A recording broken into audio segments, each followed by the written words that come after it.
coming out for this town hall. So again, the format of it is going to be, we have, it's 1 hour long.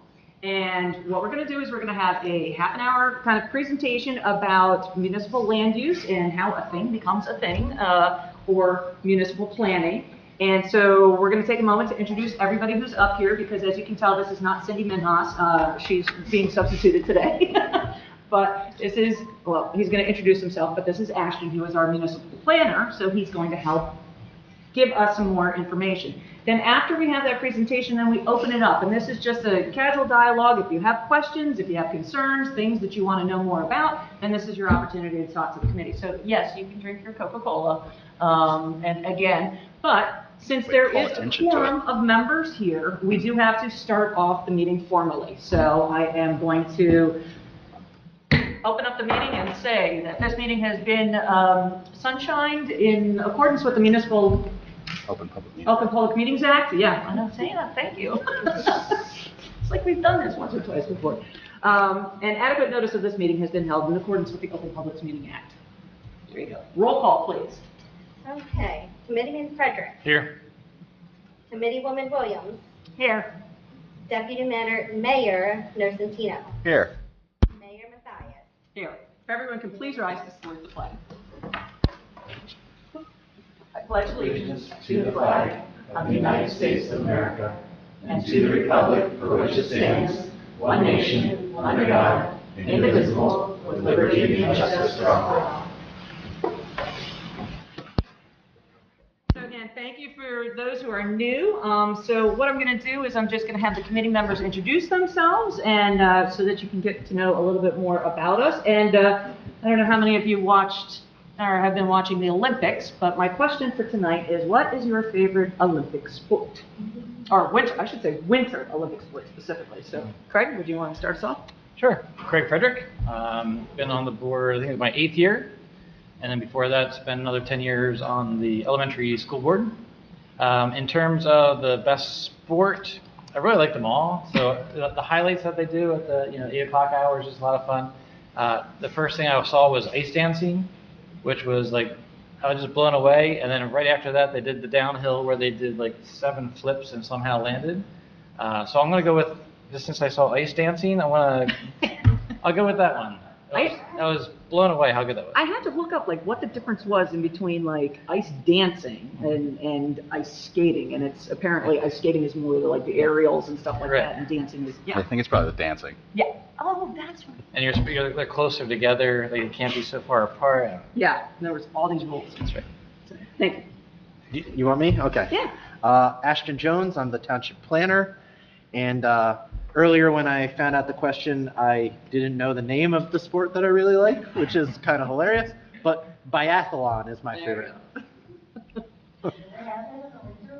Oh, yeah. Yeah, they cross-country ski and then they shoot guns. And then it's like a loop, It's too. a loop. They It's just, like a, keep doing this loop. So, yeah. I'm Natalie Mathias, and I think because I give them so much credit, I say I'm a skier. That means I just attempt to ski, and then when I see these downhill skiers going, 100 miles per hour, I just give them all the credit in the world. So I think downhill skiing is one of my favorites to watch. I'm Mike Nocentino, and unsurprisingly, if you know me, which frankly, if you live here, you should at this point, my favorite Winter Olympic sport is curling.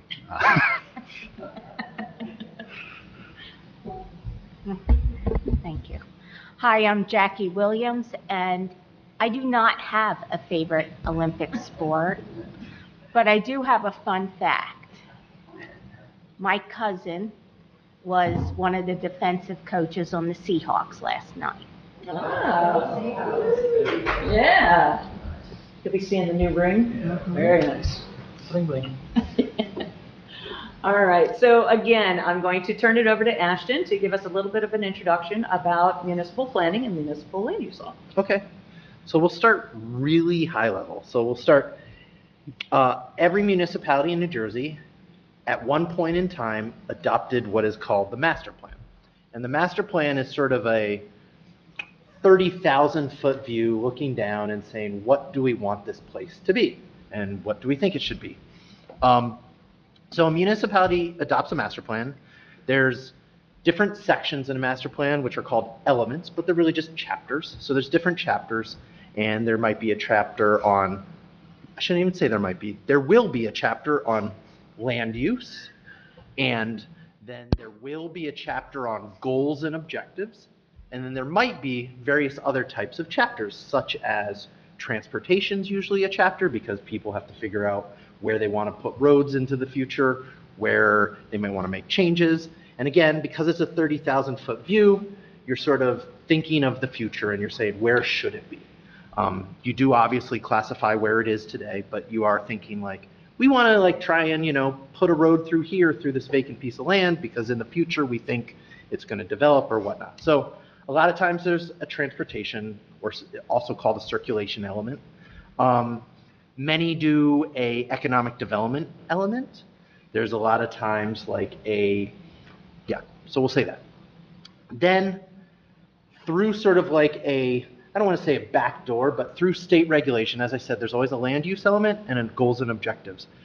Not required, but indirectly always required is also what's called a housing element and fair share plan, and that's related to affordable housing, which we're actually going through sort of right now. That is technically not required, but then through legal procedures, it's required because the court said that every municipality must have affordable housing, or at least a plan for affordable housing. And they said, if you don't have a plan, then your zoning is wrong or void. And so that's sort of how the back door of how you also have this thing. So there's really 3 required elements, and then everything else is optional. So let's, sort of how do we get to places? So we'll sort of focus on the land use element. So the land use element is going to talk about zoning. Out of that comes a zoning map.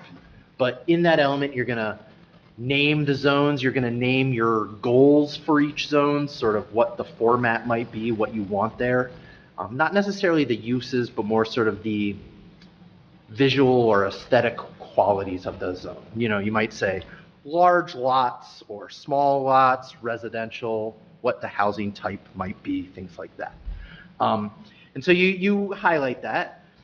And then you're going to look at, I guess, honestly, simplistically, that's largely what it is.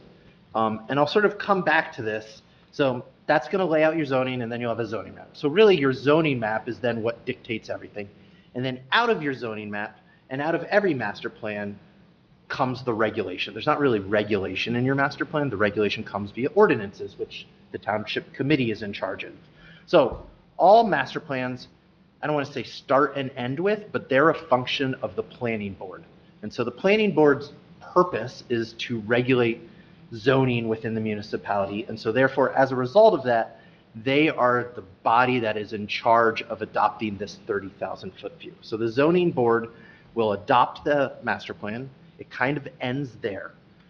Then you get ordinances. Then you kind of also get all of these sort of subcategories. So things that you may know is there's a stormwater management plan where you regulate stormwater. It's not a required element. It isn't even necessarily listed as an element, but it gets adopted as sort of an appendix to the master plan. So all these other things become appendixes to the master plan. There's an environmental resource inventory, which Woolwich has. That's an appendix to the master plan.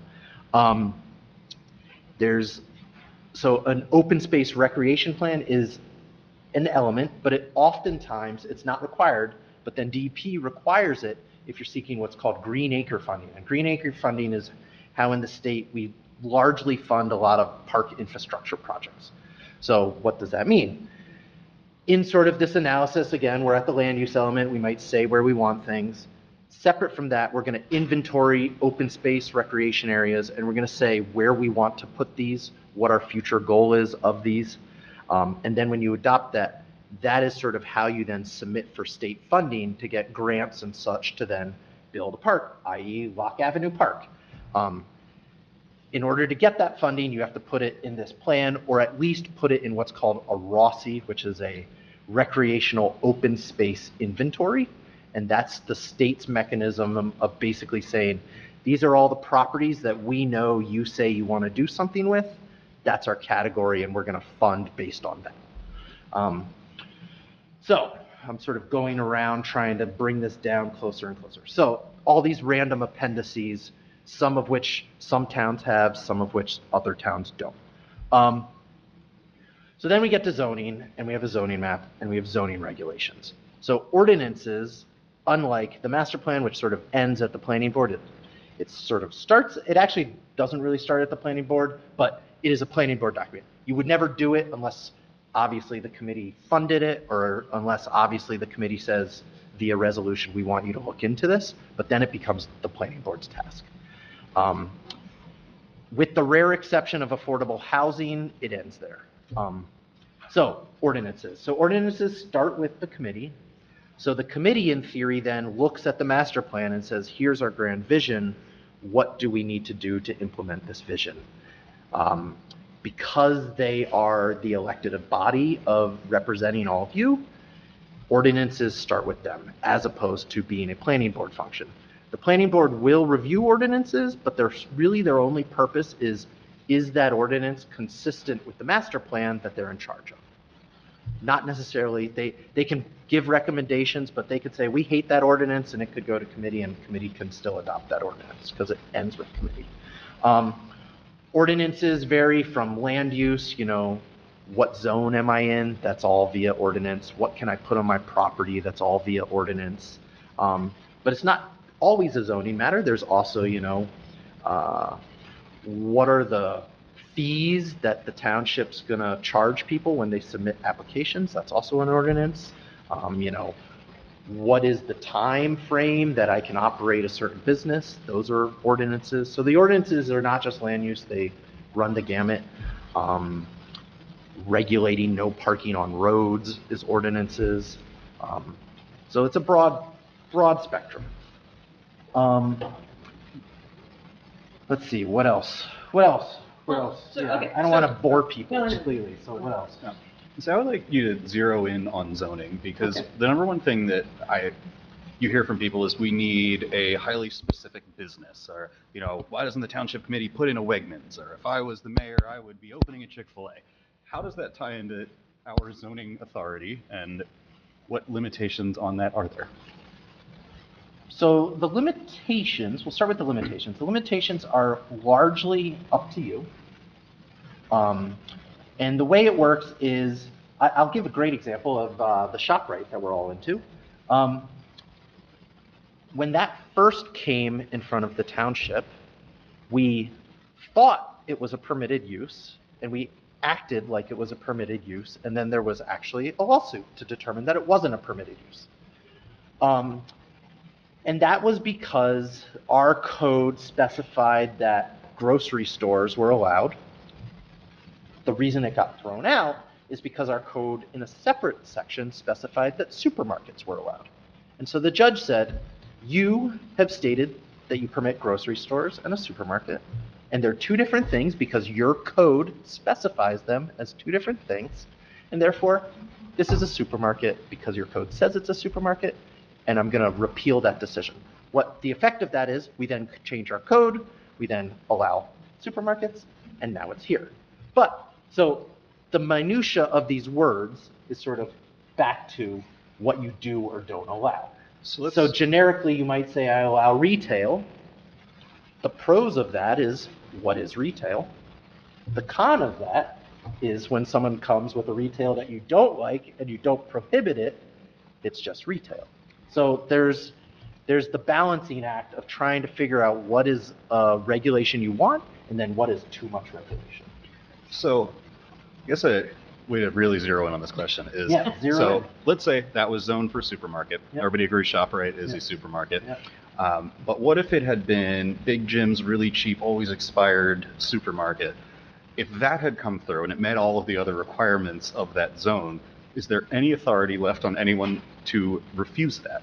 We're not regulating the aesthetic or the market value of what we perceive something to be. So if we permitted a supermarket, we're permitting all supermarkets, not, some people would say this, I like this place, but let's use it. Not ShopRite versus Aldi, right? It's a supermarket. It's all supermarket, they're all permitted, we don't regulate that. The only way you could possibly regulate it is by putting in certain restrictions. So maybe you say, and this you see all the time, I'm going to permit a bank, but not a drive-through. So now you've just eliminated the types of banks that would be there. So you could say, I'm going to permit a supermarket, but if we're calling it a supermarket where it's a permitted use, it has to be over 70,000 square feet, right? So you could do things like that to sort of, and then you could say under 70,000 square feet, this might be a good distinguishing factor, is a grocery store, right? So like just sort of parsing words and coming up with different ways of caveating it.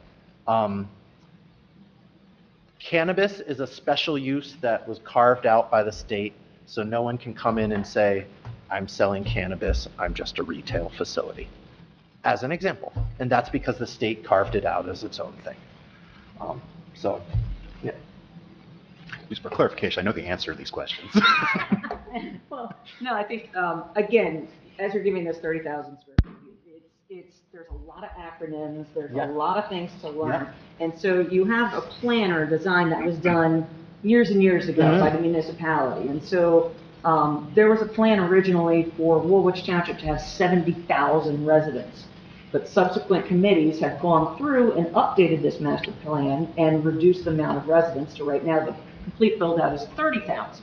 But then even since then, it's dropped because some of the additional zoning has changed to make it 5-acre zoning and things like that. So how often is this master plan looked at or changed or adapted? So this is where it gets a little weird, and you'll hear people say lots of different terms. So the master plan, every town has one. That's generally composed of these chapters. State law requires that, let's put it in quotes, the master plan is re-examined or re-looked at every 10 years. So every 10 years, we have to look at the old master plan, and we have to say what's applicable, what's changed, what hasn't changed. That becomes what's called a master plan re-exam. You can choose to do a master plan re-exam, or you could redo a new master plan every 10 years. Most places just do a master plan re-exam because they're easier, shorter, quicker, and much, much cheaper. So in that re-exam, which is required every 10 years, so you should be able to readily find every municipality in the state should have a new master plan. Again, if they don't, they're not following the rule, and someone could actually come in and say, you haven't updated your master plan, your zoning is void. If they really wanted to take it to the next notch and take you to court, they could. So a re-exam's done every 10 years. In that re-exam, you look back at either the last re-exam or the master plan. And the re-exam sort of, because you have this master plan and the re-exam says everything in that master plan is okay, we've re-examined it, we don't have any problems, then the next time, 10 years later, you should be able to just look at that re-exam. You do obviously want to incorporate any elements that still might be outstanding in the old master plan, but many times people will just look at the re-exam. Woolwich has a pretty recent master plan, which we should probably at some point reconsider. That master plan was done the last time in relation to TDR, which a lot of people know what that is, transfer of development rights. That was something that sort of was the beginning of, I would say, modern day Woolwich. It was actually a state model to sort of enhance and promote growth. Since that time, we have, I don't even know how to say this, we have attempted to repeal TDR. I would actually say we repealed TDR, and the state is arguing back, but we officially have repealed TDR. And so as a result of that, we could argue and say that maybe we should reanalyze our master plan. I think you can also just re-examine it. In that re-exam, you can make new goals, you can make new statements, and then you can achieve a lot of the same purposes, actually all of the same purposes. The re-exam functions as a complete new master plan and satisfies all the rules and regulations. So yeah. So this master plan, of course, is available on our website for all residents to come take a look at. But I know some certain elements that have dominated the master plan through all the iterations is, of course, the Weatherby development and the Weatherby Town Center. Yep. and then also 322. So maybe you Correct. could talk about like what those two sections are and what that means to Sure. the plan. So the Weatherby Town Center is basically where we are and then heading towards Logan Township. And it's all the subdivisions, that is Summit Ventures and, everything along Center Square Road, all of those houses is the Weatherby, we'll call it the Weatherby Town Center. And then there's another area that's known as Kings Highway or Kings Landing redevelopment plan, and that is along 322. And what those originally were intended were to be the dense centers, and this transfer of development rights program, which is now repealed, was you would buy development from the rural areas and transfer that development potential to these more urban areas. And when I say urban, really what I mean is sewered. So these are the areas of the township where there's sewer service and where things should logically develop. And where there's no sewer service, we want to try and kind of push development down into a less dense type built form. To the mayor's point, so there were all of these areas that were TDR, transfer of development right designated lots. In the under Mayor Frederick, we rezoned all of these lots to what's called 5A now. And 5A is a cluster zoning. And what that means is, so we say there's a base zoning, and then we hopefully are incentivizing people to try and preserve some of that land. So we say, here's your base zoning. If you preserve some of your land, then you might get a little more zoning. And if you preserve more of your land, you'll get even more. So we're trying to incentivize people to do smaller lots clustered next to each other, and then the remaining of the open space gets preserved. And that was sort of the counter of TDR, which achieved the same purpose, but in a different mechanism. Then right now, I mean, a big change was 322 and the warehouses. That was a direct result of, so the initial goal vision for 322 was a town center, with mixed use and houses above stores. And that market never came to fruition, partially because there was no sewer. And you can't really do that without sewer. And then since that time, that sort of, I don't want to say business model, but that built form has sort of gone a little bit down, and warehouses at one point went up. And so that's why that area sort of morphed from a town center to warehouses to try and get ratables. Constructing the sewer is really expensive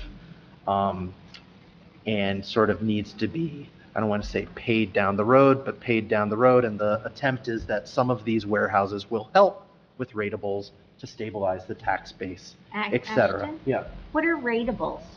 Ratables is really, so ratables is just a tax revenue. To be fair, a residential and a commercial are both ratables. The difference is a residential, the value, the tax revenue generated by a residential house, we'll say is basically at zero for the services that it uses, whereas the tax that's generated from a warehouse compared to the services it uses is substantially higher. So commercial generally we can say is a ratable. Commercials generally are a plus positive ratable, and then residential we'll just say is a wash. So the more commercial, the better.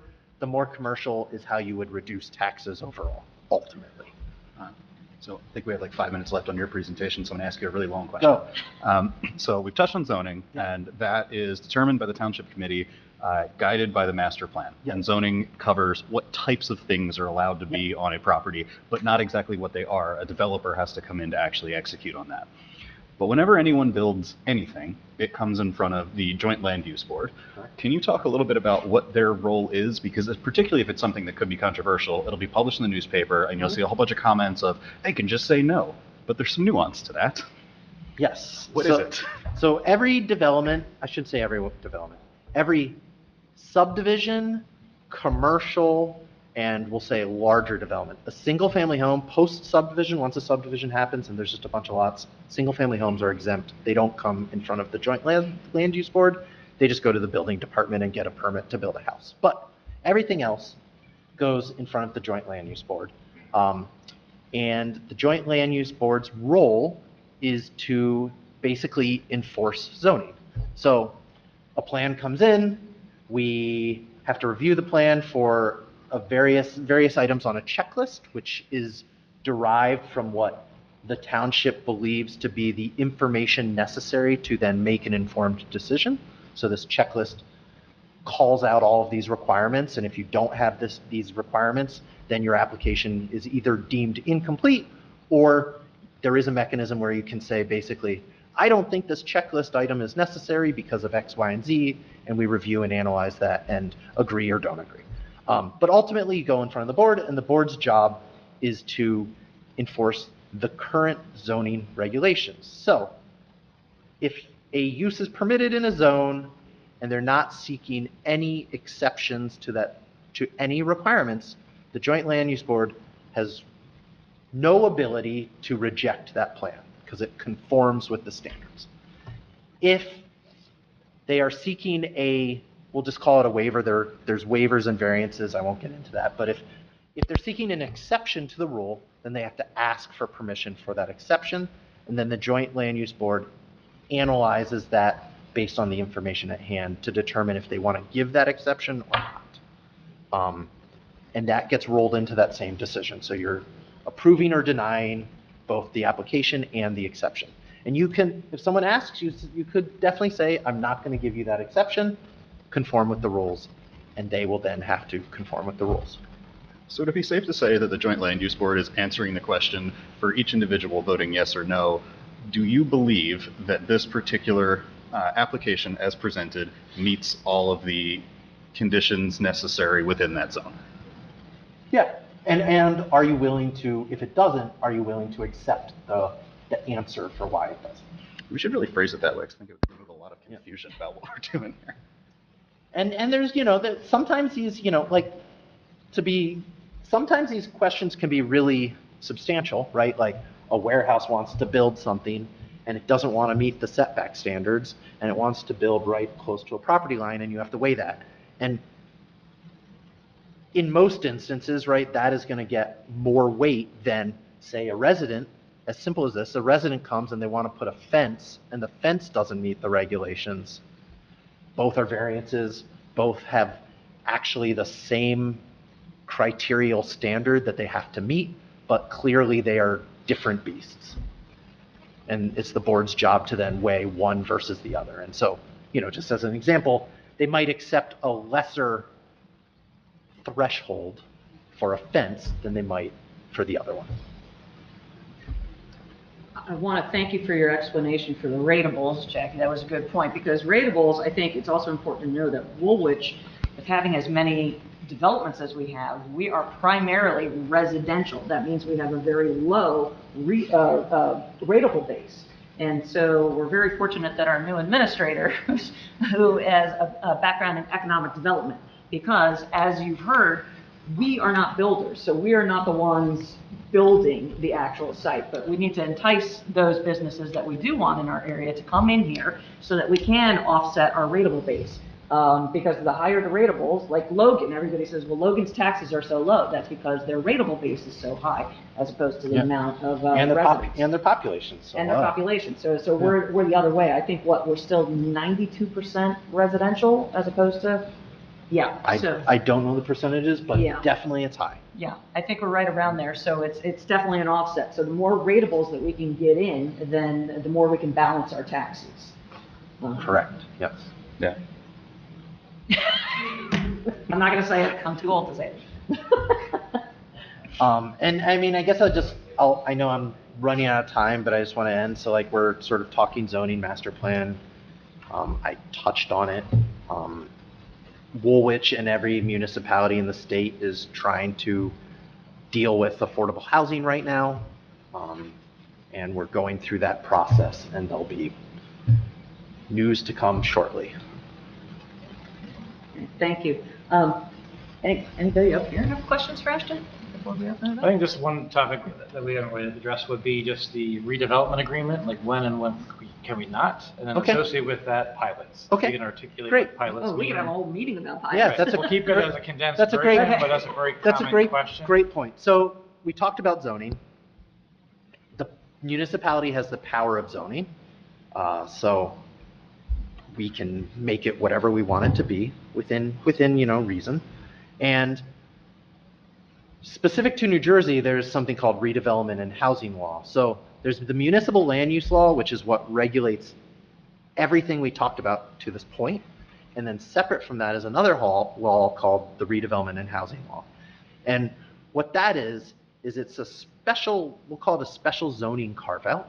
And a municipality can do a study under the direction from the governing body. They'll do a study, and that study will look at facts on the ground and regulation, which has specific requirements to determine if a property or group of properties is what's deemed in need of redevelopment. And there's statutory criteria that doesn't matter what the project is, doesn't matter anything, it has to meet this criteria. So we have to analyze it and say, does it or does it not meet this criteria? Once an area is deemed in need of redevelopment, then you can do this special zoning district, which is called a redevelopment plan. So Kings Landing, Kings Highway, 322 is in a redevelopment plan because it was deemed in need of redevelopment back in the 90s, quite a long time ago. Purpose of that is redevelopment allows a municipality to be more specific. So there's certain types of regulations that, actually, I'm going to say something. I don't want you to quote me. I'm going to say it. I might be a little bit out of turn, but it's actually to a point Michael said. Keep looking at me. It's just Well, no, concerning because, me. no, don't worry. It's just because Michael said it. So we sort of talked about regulating an Aldi versus a ShopRite. Normal zoning, you cannot regulate any difference. In a redevelopment plan, you can actually get more and more specific beyond the requirements of a regular zoning. So you can regulate the aesthetics of the form, you can regulate the quality of the building, you can regulate all these enhancements, but only in this special designation. Additionally, to Committeeman Frederick's point, is there's this thing called a payment in lieu of tax, excuse me. It's the universe saying, don't talk about those. Yeah, a payment in lieu of taxes. We can have the next town hall on it. Through this redevelopment designation that I first mentioned, you can get up to 10 years. There's another way of doing it where you can actually, instead of determining it in need of redevelopment, you could determine it in need of rehabilitation. It's an easier threshold to meet. It allows this payment in lieu of taxes for 5 years. So what is a payment in lieu of taxes? What that is you take the value of the land prior to the project and it basically freezes it there. And then any incremental increase goes to the township as opposed to becoming a typical tax. So it's the payment in lieu of tax. So it's a way for a township to get revenue. That revenue is not required by law to be shared out, but normally, for example, and what do I mean by shared out? Normally you collect tax, the county gets a portion of it, the school gets a portion of it. This is a mechanism for the township to keep the difference. They do expire eventually. Like I said, it's a 10-year tax abatement. But it's another mechanism that's designed to enhance the redevelopment potential. So usually when you deem something in need of redevelopment, maybe not immediately, you don't know what you're going to do with that, but the goal is to ultimately sort of, I guess, put on overdrive the redevelopment of that said parcel. I don't know. Did that address it? I mean, it's a hard topic to cover in Yeah. 2 minutes. Yeah, The only but- thing that it would clarify is, I mean, we have several pilots that are 30 years. You only said 5 and 10. So 5 you and can 10, I just- did. You're right. So you can just clarify that, because my guess is just probably some questions that people read it, why we have 30 years. I will say I don't know. I have 30 years. Okay. No, because so I'm not a redevelopment attorney, but I actually honestly thought they were only 10, except for with the exception of affordable housing. All of ours are 30 years. That's also 30 years. Yeah, right. There's also 30. Redevelopment plans I know are 30-year, but the pilot is a 30-year pilot. Yeah, Yes, sir. yeah, but we're, There you go. Learned something myself. and I know, just to add on to it, because you mentioned tax abatement, and I Yeah. think that that's something that a lot of people get confused, thinking that these warehouses don't pay any taxes. They pay tax. So they pay taxes. Yeah. It's just, and the reason, the incentive for them is that they know exactly what they're going to pay on a schedule for the next however many years. Because it's frozen. And again, the incentive for the municipality is on an average tax dollar, we only see 16% of it. However, with a pilot, we're able to keep 95% of it, and 5% goes to the county. So that's the incentive for the municipality, the incentive for the developers, and you meet somewhere in the middle with the pilot. So yeah, but Yeah. they are still paying taxes. They are. They're not abated where they're not paying Right. any taxes. It's not Other free. municipalities do have that in land use law if they really, really want a project. But since we need those ratables, and we need to pay off that sewer system that he mentioned, that's an $18 million price tag on it, we need those ratable payments to come in so that we can offset the payment for that sewer system. So, yeah, I think we could, you know what, why don't we do that for next town hall? We could just talk pilots, because again, all of this is all public knowledge. We have spreadsheets as far as what the pilots are, the terms, where they are, and how specifically they are for 322 to incentivize development, and then also the ShopRite has one. Yeah, they are public Yeah. documents. Yes. Yeah. So, if there are questions about that, we could definitely look at that more. Well, I have a question, Mayor. How did we come about putting in that septic? So you're gonna, yeah, you could probably, we've all been around a little bit longer on this Well, one. I know, All but right. they don't. So again, when you have this 322 development that was supposed to be our town center once upon a time, there's one developer who owns a majority of that land. And when they had an agreement with the municipality at that point in time, they were supposed to do a golf course, a housing development, and all sorts of retail and infrastructure. And so they went back and forth on what that sewer system was going to look like, who was going to pay for it, and we're talking years and years and years. For those of you who have been here for a while, you might have remembered the coming soon signs on the corner of 322 and Kings Highway. That developer's still here, still around. But in the intervening years and a couple lawsuits later, it was determined that the municipality was going to take on the task of doing the sewer system, because they were going to extend it past not only where this developer had the property, but also further down 322 to again attract these ratables. So I don't know the ins and outs of all, because it's varied in between all of the committees, but I know at some point a decision was made in order to put in sections of the sewer system, and then we had to move forward with it. There was a long time, where was the waste going to go? And that took many, many years. For a long time, it was supposed to go to Logan, but Logan would never sign a will serve letter, which means that they accepted all the gallonages of what was coming down. And because they never signed that, and it was years here, I think they wanted Woolwich to pay for their plant upgrade. And so doing that, it was a line too far for us to cross. So the municipality decided back in 2018, 2019? 1920, years 19, well, yeah, 19. Not 1920, but 2019 or 2020. We found that the county would provide a will serve letter. And with doing that, then it was finally designed so that all the waste for the section that was there on 322 would go up Kings Highway to the county. And that being said, now we have a path forward for water and sewer. But that also leaves the price tag for the fully constructed. We have a Cadillac of a system out there. It is a gravity-fed system for the majority of it, and then it direct pumps out. Yeah. And yeah, that's hence why the price tag of so much. So we are going to be paying that down for quite some time. But as I like to say, as soon as we finish the payments of that system, Woolwich will be in a whole different place, because we will have for the first time flexibility in our budget. But until we do, it's a big, big price that happens every year. I think, what's our payment this year? What was it? We did about 5 to 6 million. Yeah. Yeah. So we had some extra funds, so what we're trying to do is pay it off as quickly as possible, right? Because obviously, figure 18 million and all the interest that goes on top of it is pretty substantial. So I mean, we can have a whole, again, with the pilot and the finance, that's a whole other category, but end of the day, we are trying to be as aggressive as possible while still maintaining and improving services for the residents who are here today. But we have the ability, if we need to, that we could always refinance that into a longer term. But just think of it as a house mortgage, right? If you have a 15-year mortgage versus a 30-year mortgage, yes, your payment is much less for a 30-year, but you pay a lot more in the interest in the long term. 15-year, you pay a lot less, generally a lower interest rate as well. So that's kind of what we're trying to do.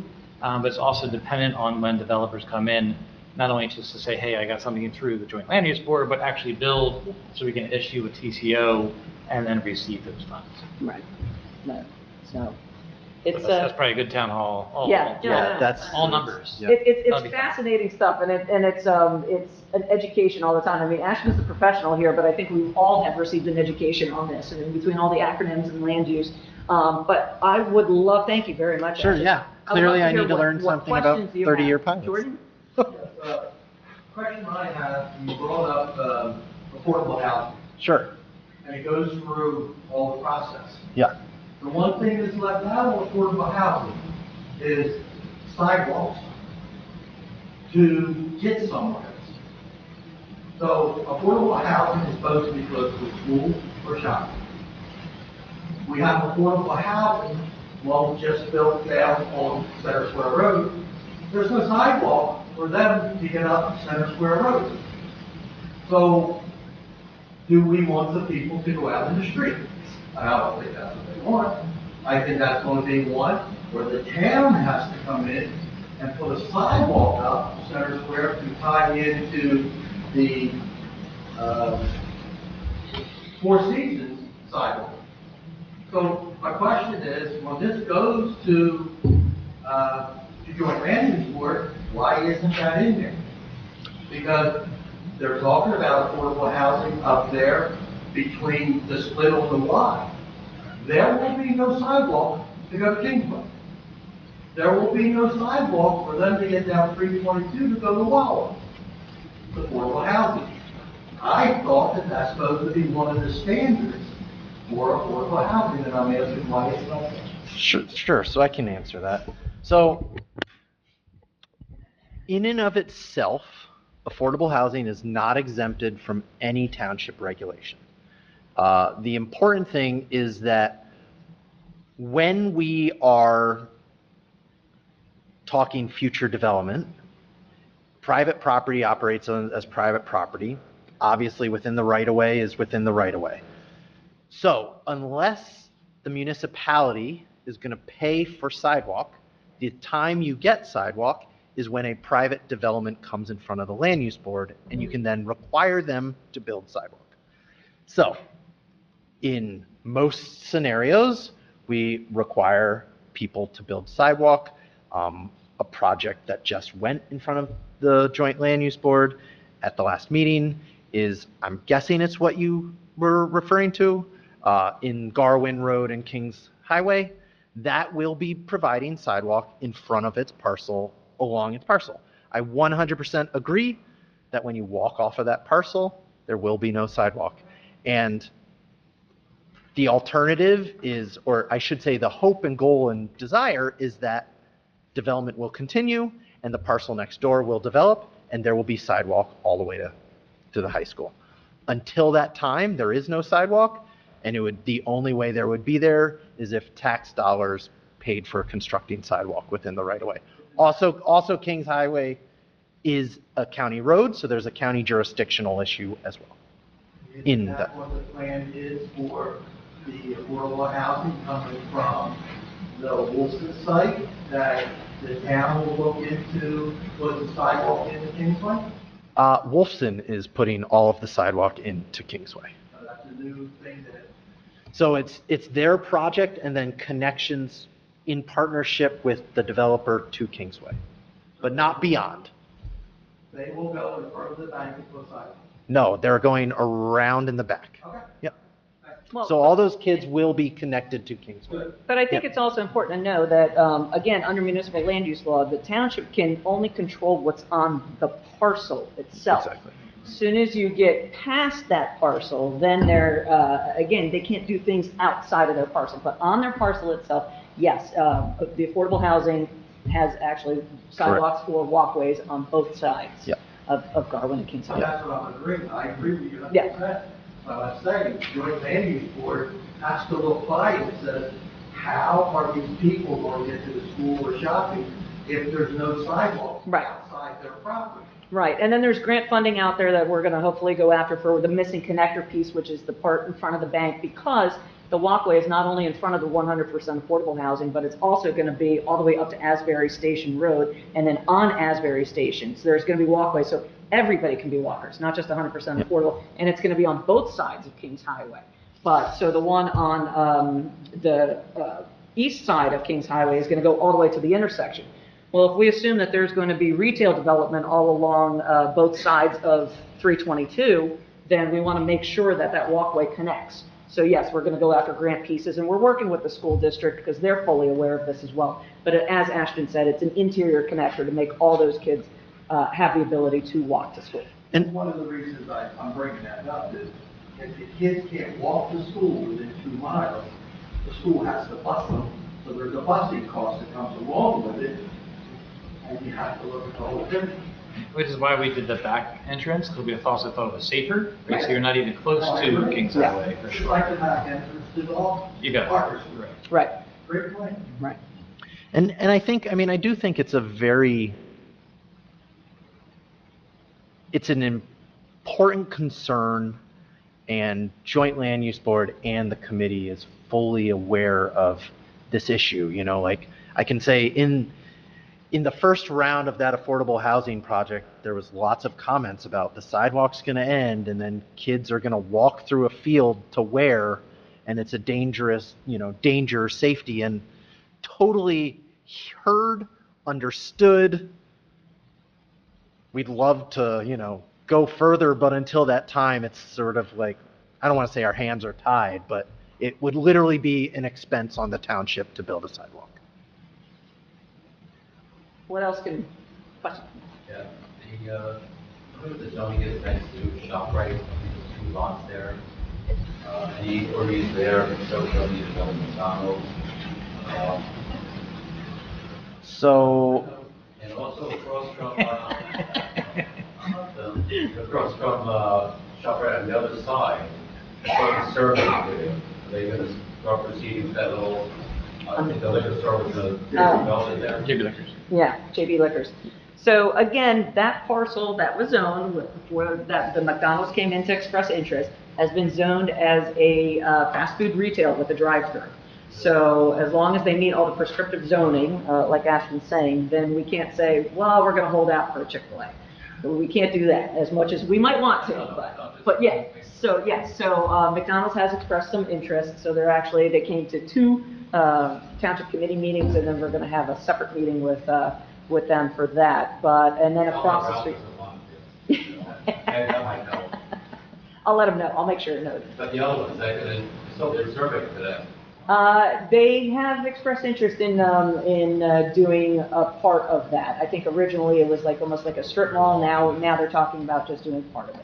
JB Liquors, Yeah. we're talking? Yeah, so they have there's 2 different levels. There's a final and a preliminary. So preliminary, you have to come back for a final. So if you basically take the initial strip going straight down, that's where they have final, which is where JB Liquors was once to build. And then on the back side or the long side, that's where they have preliminary approval for, again, a similar type environment, just kind of a big box area. And then the last one towards the tracks is preliminary approval for a fast food drive-through restaurant as well. But they would have to come back in front of Joint Land Use Board before that second half of development would occur. I have a question about, so we already have McDonald's. So I know that a lot of businesses, you can't have another one within a certain distance. I mean, that seems a little ridiculous that we need 2 McDonald's in our town. And what are we doing to look for our town by having all these fast food McDonald's? Right. They don't have a choice. So yeah. So. Well, can't we put in one of those? Well, what we can do, again, because they have to be a designated redeveloper, is we can control what it looks like.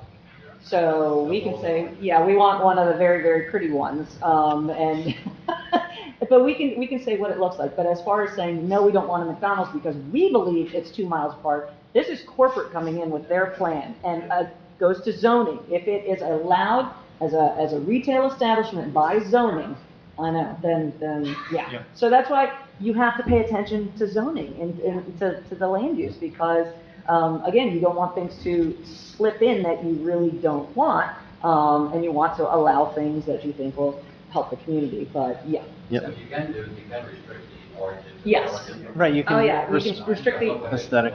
Drive and move. yeah, exactly. And I mean, sometimes it's, like, not all McDonald's, so there might be an example, I mean, this example I don't think is a positive example, but it's an example of reality, is like, you might have a corporate-owned McDonald's and a franchise-owned McDonald's, and maybe the corporate wants to get rid of the corporate McDonald's and franchise it, so they open a new one, and then the end result is you only have one McDonald's and the other one's a vacant piece of land, but that could also be coming. You don't know. Again, it's business drives their own decision of, we think this is financially advantageous to us and we're going to build it.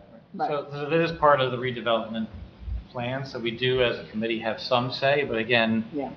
to make it look better than, again, the big arches as a whole, we can also control from our redevelopment agreement the store hours.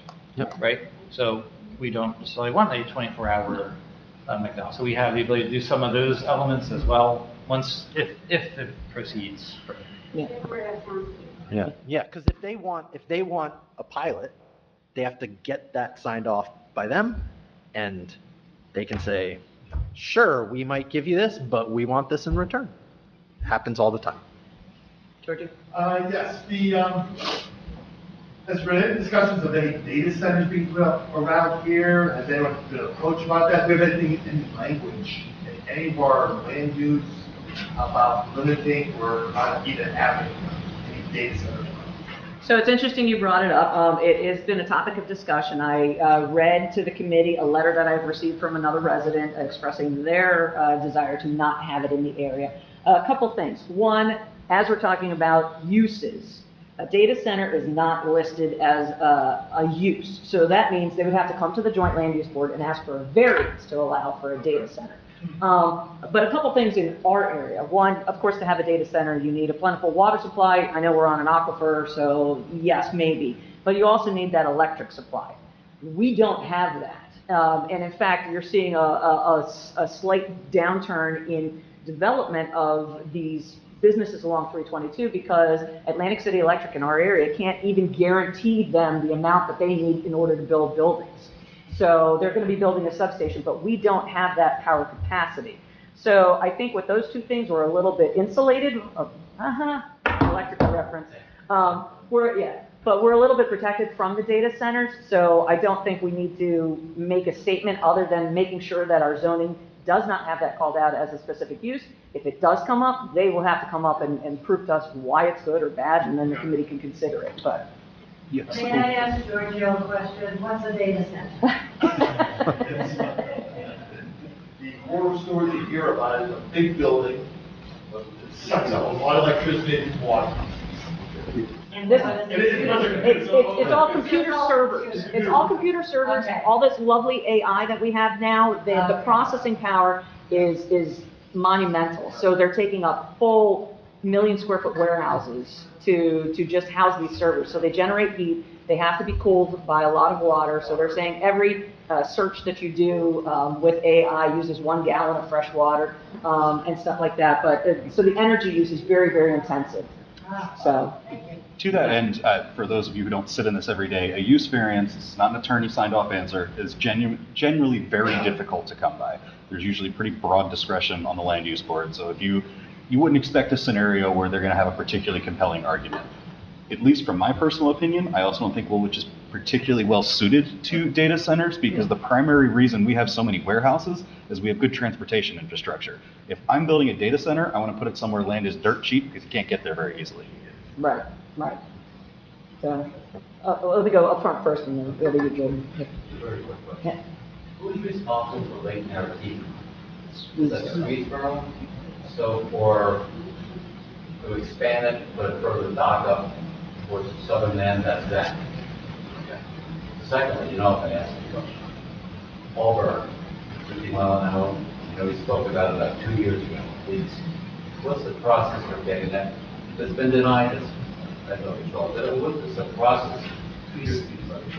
Well, so the county, because that portion of Auburn Road is a county road, so what county does is when we go to them with, our mentions of residents are concerned with the speed limit, they start looking at the traffic data. They look at the crash counts, they look at any tickets written, things like that to determine if there is a impetus to change the speed limit. And until it meets a certain threshold, like again, you're seeing these more on intersections. Once there is a certain amount of crash data, unfortunately, that's what causes the impetus for change. I know. I'm trying to put that in. Right, right, More residential entrances next, right there. right, Doesn't make sense. right. So we You know can, what the status, I know you told me you did ask. Yeah, So you did. yeah. But what's the? Unfortunately, I don't know, no, it's not the state, because the state would be No, it's county 322. road, It's but- county, I'll tell you, I spoke to the commissioner. I just happened to write it. yeah. And he said it's got to go through the state. I don't know if he's Huh. sending me a lot of effluent through a pipe or, Did he give you a bill with it? Yeah, let's say I didn't. Yeah, I'm not sure beyond that, but I think, again, I'm getting the answer, it's been noted. So, again, to bring this all back, I know there are certain intersections that we looked at back when Committeeman Frederick was mayor, and now the county just got back to us, and they said that on Swedesboro-Paulsboro Road and Kings Highway, that has now been approved because of the amount of crashes and traffic, that's going to be turned into a light. And Woolwich has to pay 25% of that. So I don't know exactly when that will happen, so I can't even work it into the budget yet, but they said, all right, we've looked at the study, and that took years. How It many was years at ago? least 2 to 3 years, about the same time I sent the same letter Yeah. for. They got back and said not doing anything or that, I mean. They just said, they made a note, they put it in their file system, they made a note. So, The county engineer comes to one of our meetings Yeah. every month. yeah, So if you want to Uh-huh. come to the next 2 meetings, well, we have one on Tuesday and then whatever the first. yeah. He doesn't always go to the same one, Yeah. but he's very good to talk to. Yeah, so you can ask them what the status of it is. It just doesn't, Yeah. you know, I represent the government all my life. Right. It just doesn't, And then, we can get a change. I don't know why. But that's right. a couple of years ago. Yeah, it is, it is. Jordan? One of the things that we missed as a town over 10 years is the requirement for warehouses to put in solar panels. And I don't believe it's in any of our paperwork anywhere, solar panels. Can we put it in there, the solar panels can't go on farmland? I mean, we're a community that we're trying to save farmland. We're going to the state asking them for money to save farmland. And I don't think there's any place that says you can't build solar panels. So you're interested in preventing solar farms? Solar farms on dirt. Solar farms, you want to put it on top of a warehouse? Go do it. I don't think we've ever talked about that. So so in terms of the warehouses, it was discussed, we did talk to the chief. The main concern was fire, right? And it happened to be what Michael's over in Winslow Township, maybe 3 or 4 years ago, that kind of happened. So because the fire chief said, hey, be very careful, we didn't pursue it actively. But I mean, it is huge amounts of land on the ceiling that could beneficial, provide the electric. And obviously, the one idea was to provide a reduced rate to the residents as well from that kickback perspective. So it was discussed, but it wasn't pursued. The warehouse itself needs all that. Correct. Right. Well, And my concern is, you take a lot of rides through the state of New Jersey. You go up, along the Delaware Water Gap, up that part of New Jersey, there's whole farms that are sold, and they have solar panels. And it's horrible. well, I think at least the 3 latest warehouses, their roofs were all solar ready. And since they're being built on spec, I think a lot of times they don't automatically install the solar panels because depending on who the end user is, they can come in, but all the roofs were all solar ready roofs. So, yeah, but another reason why we got to open up this pathway to preservation again, so that we can preserve these farms. But I know we are drawing close to the end of our time, so I know there might be some questions that have nothing to do with land use. So any other questions that we can answer? Yes, I have a question about your community cat program. I had a feeling you would. I applaud you for putting through the ordinance that you did in 2024. We have spent the entire year of 2025. We both live in Four Seasons Development, if you might remember. We have several pockets in our community with major feral cat problems. So we've been spending this past year trying to figure out how can we plan something that is compatible with the ordinance and trying to get definition on all of that. And I appreciate Jim Watson met with me and he sent me an application for a caregiver, which is the people feeding the cats, to fill out and send back to you, the township. But we didn't have any idea what else we do. Who do we go to get the traps? Who's going to do the neutering and returning the cats and all of that? Well, I thought we would be coming here as a fact-finding mission, but I spent 45 minutes today with a tutorial on the phone with Dawn yeah, who is the one who initiated the cat program with you in 2024. So I think we have a pretty good idea now what we need to do. One of the things that she mentioned was that all of the organizations, the cat rescue organizations right now locally are overwhelmed with cats. She gave an example of one that had a hoarding situation. They had to take like 70 cats in all at once. And so they're dealing with a lot of issues that they can't be a sponsor for the program that you all have here. She suggested to just deal directly with her and call her. She volunteers with a lot of the cat organizations. She will make sure to get the cats, she'll pick them up, give us the traps, meet with our residents and let them know what the rules are, and get them all neutered and vaccinated and return them to us. So I think we have a path now, but one thing that we don't have is, and I brought a letter with me that I got from the Woolwich Town Hall program. I don't know if you looked into their program when she was here meeting with you, because they have a program there as well. And they have a letter that they sent to me as an example of what they send to their caregivers, that spells out exactly what is expected between the caregiver and the township. And that's, I think, the piece we've been missing. We didn't know what to say to the cat people. This is what you need to do. You need to do exactly this with the township. So if I may, I would like to give you a copy of the letter. Did you just email it to me this afternoon? I did. I Yeah, just emailed, okay. so you don't need a copy here. Well, if you have it, I'll take it, but I have a I think you copy. did just email it. And I also have the application that Jim had given me. Okay. And Don suggested we don't really need a sponsor at all, so we could either just have you do a new form with the application, taking off the section for a sponsor, or we can just leave it blank, whatever you want to do. But I feel like we're a little step closer. Good. Probably need to have a follow-up meeting with Jim, just to make sure that we know what we're doing. But I think at this point, what we need from you is something similar to that letter that Williamstown has, that spells out exactly what we need to do. Yeah, since it is a new program, Right. Unfortunately, there are a little bit of gaps sometimes, so Right. we need to clarify that. So thank you for looking at that. Well, we'll definitely take off. And that's Jim. Hey, Jim. How are you? Good to see you again. We'll take off sponsor section and we go on some that way. Okay, I just saw that. perfect. Thank you so much, and thank you for your help. Yeah, sure, thank you. Jordan?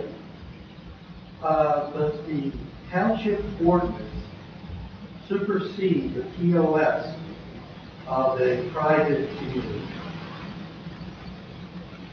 Because I think we're getting the cart before the horse here. Is a POS like a homeowners association? Yeah. Private gated community. We have a POS through our HOA. There's states that we cannot feed animals. And it seems like some people are trying to supersede, oh, the town says we can do it. I would, Yeah. I'm not a lawyer. You're just a planner. I would say we have, our next meeting, we'll have John Ellis here as a solicitor, so we can address that appropriately. Yeah. All right, any additional questions? Yes. Question, the Warrington Mill Dam. My understanding is there's been an application for decommissioning the dam, and I guess I was curious what the township stance was on that, and I guess where the township is in that process. So Warrington Mill Dam, again, privately owned dam. The road that goes over it is owned by the county, and East Greenwich has the one road leading up to it, Woolwich has the other one. We are only responsible for the road part up to the bridge over it. The county has taken the position that they are decommissioning it. They have filed with dam safety to completely decommission it, and we are supporting their application to decommission it. We want to open up the road again. If that's what your question is. We don't want it dead-ended. We want the road open up again as a throughway. As a resident, I voted Oh. and I'm on that vote. Oh, okay. So that's, Well, we were told in between trash trucks, fire trucks, school buses, all that it was better to have that road open than to have it just ended, because either way, we would have to claim the land in order to make an actual turnaround. So in order to open it back up, and the county seems to be in support of that. So that's what they filed with dam safety, is to get that open again. They're actually, I think, further ahead on Warrington Mill than on, thank you, on that one. Because they all have to go to dam safety, and since they are classification 3 dams, they are way down on the list. But that's the latest that we know. We just signed off on a form supporting that, how long ago? A couple months ago? Yeah. I know, I got a copy here. Yeah. When, I'm not necessarily opposed to, I'd like for it to be closed, but I feel, but I understand. Yeah. I guess, I'd love to see us figure out a way, even if it takes some time to go fund, like I get that, but it'd be nice if there's a way to keep the lake and not just rush through the decommissioning for the sake of the road. If that makes sense? Yeah. I think it's larger than that, since it was a privately owned lake and a privately owned dam. That's what makes it different. I think if it was, county owned, then that's a different conversation. But being privately owned, and I think that's like what we're facing now, the liability of it, which I know is unfortunately something we have to consider about it. But. When that opens from the zoning, I don't know how it works with zoning is the right word, but road restrictions, like I guess one of my concerns is as that opens up with all the redevelopment between houses and the housing, does the township have the authority to restrict this type of train, like I'm thinking of semis and those types of vehicles that come down that road? Well, so we have a designated truck route, which is where we want, again, that's part of our planning, is we designate where we want the trucks to go. So yes, we can weight restrict it, but it's also going to depend what kind of bridge that the county puts in. There will probably be a weight restriction on that bridge. Of course, it will probably, I don't want to speak to what that weight restriction is, but beyond the weight capacity type of restriction, more from like just we could say we prefer trucks take this 327 yard, when they presented the traffic study, approval of that site, they present a traffic study with that road being closed. Say, oh, no one will go down there according to our study. Because it's closed. But that's someone has a 2-year-old daughter, that's concerning that. It's not on the approved truck route, right? So if you look at like Old Mims where there's a whole bunch of issues on that one, so you'll see a lot of signs that basically say weight limit, 4 tons or whatever it is. Obviously, a truck could still go down, but because of the ordinances that we were talking about, we could actually have an officer there, pull them over, ticket them, and obviously get the mental habit of staying on truck route. So the same thing could happen there as well. I see the sign where it's like, delivery vehicles only. That's right. Yeah. The wording is whether it's, it's trying to look projecting out before it becomes an issue, Mhm. and trying to remedy, try to project it out.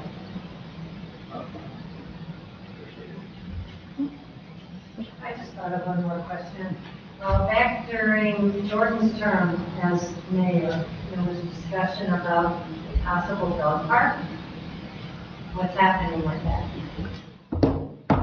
So, we have just spent a whole bunch of money doing the Lock Avenue Park expansion project. And now, as we look to the future, we like to plan, which is, we're keeping Ashton in sports jackets over here. So what we're actually doing is we're working with the Delaware Valley Regional Planning Authority, and we got a grant to do so. And what they're going to be doing is in the next upcoming months, they're going to look at our last study that we had done, which was about our planning and incentive in recreational opportunities, and they're going to update it. We're going to go to the public and we're going to say, what would you like to see? What kind of recreational opportunities do you want? Dog parks,